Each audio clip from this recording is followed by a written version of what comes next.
आपकी जमात king maker थी, और मगर आज हालत ये है कि बादशाह खान साहब का पोता एमएल वली खान इतना मजबूर है कि इसे बलूचिस्तान जाना पड़ता है सेनेटर बनने के लिए। आपको अवाम ने रिजेक्ट किया है। एक मरतबा आपके साथ हो सकता है हाथ हो जाए, 2 मरतबा हो सकता है, हर मरतबा तो नहीं। आप कितने इलेक्शन लड़ेंगे? 3 इलेक्शन लड़ा, तीनों हार गए।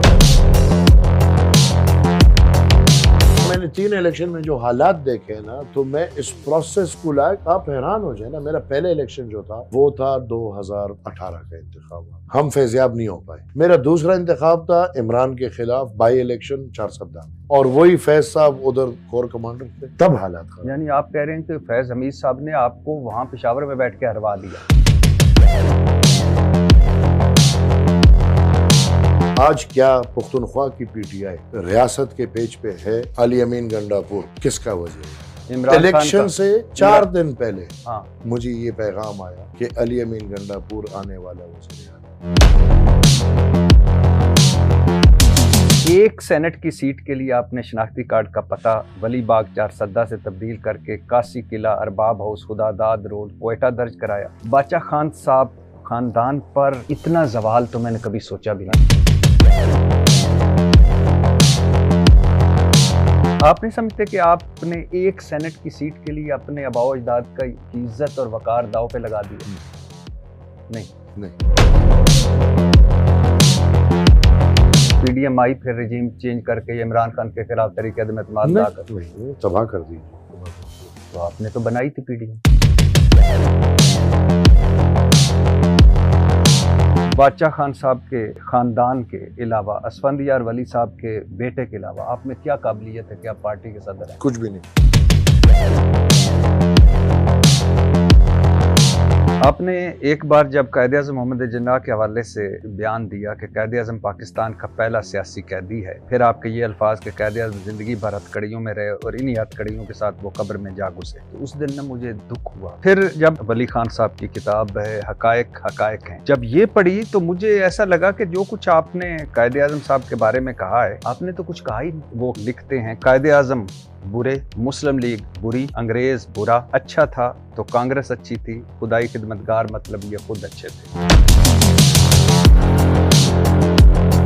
कायद-ए-आज़म और उनकी अहलिया के हवाले से नामुनासिब रिमार्क्स हैं इस किताब में। सुनने में आया है कि वेलिंगटन साहब बम्बई का गवर्नर था, इसने अपने घर में दावत की थी जिसमें जना साहब को इसकी अहलिया जो पारसी थी के साथ मदऊ किया गया। गवर्नर वेलिंगटन की बीवी बहुत जाबर और इस्तेमारी रख रखाव वाली विक्टोरियन ज़हनियत की औरत थी। इसने जब मेहमानों को देखा तो जना साहब की अहलिया ने लिबास ऐसा पहना था जो लेडी वेलिंगटन के अंदाजे के मुताबिक बहुत कम था और इस मौजूदा महफिल के मुनासिब न था। तो लेडी वेलिंगटन ने अपने एडीसी को कहा, मिसिस जना को सर्दी लग रही है, एक शाल लाकर दो कि अपने गिर्द लपेट ले। ये बात सब ने सुन ली। जना साहब ने महसूस किया मेरी तौहीन हुई है, वो बिमा अपनी अहलिया की इस महफिल से चल पड़े। तो इधर है कि वो उनकी अहलिया को ठीक है।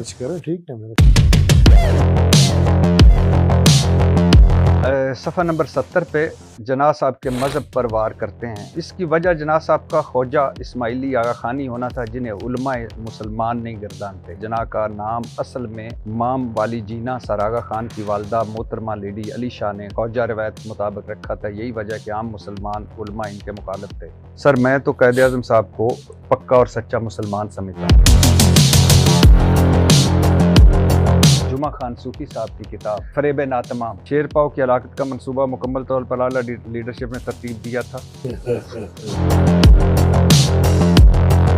अफगानिस्तान का वजूद पख्तूनिस्तान की कौमी वादत पर मुनहसर है, अगर एक न रहा तो दूसरा भी नहीं रहेगा। तो मैं वली खान साहब सरदार दाऊद को ये बावर कराते रहे कि तमाम पश्तून और बलोच ना सिर्फ नैब के साथ हैं बल्कि एक भरपूर जंग के लिए आमादा भी हैं। अजमल खटक के घर हेडक्वार्टर ने बहुत अहमियत हासिल कर ली थी। तरबियत याफ्ता जवान अपनी ट्रेनिंग के इख्तिताम पर मुख्तलिफ रास्तों से पाकिस्तान वापस हुए। ये लोग अपने साथ असला, गोला बारूद, टाइम बम, ग्रेनेड और दीगर मवाद पाकिस्तान ले गए। जाते इन लोगों ने प्लान के मुताबिक दहशतगर्दाना कार्रवाइयाँ शुरू की। वली खान साहब का ख्याल था कि अगर हमने मुअस्सर तशद्दुद का रास्ता इख्तियार किया, अफगानिस्तान मजबूर होगा पुश्त पनाही के लिए हमारी मदद करे। इससे पहले यहिया खान के ज़माने में कुछ इस तरह की फ़ज़ा बनाने की कोशिश की गई थी।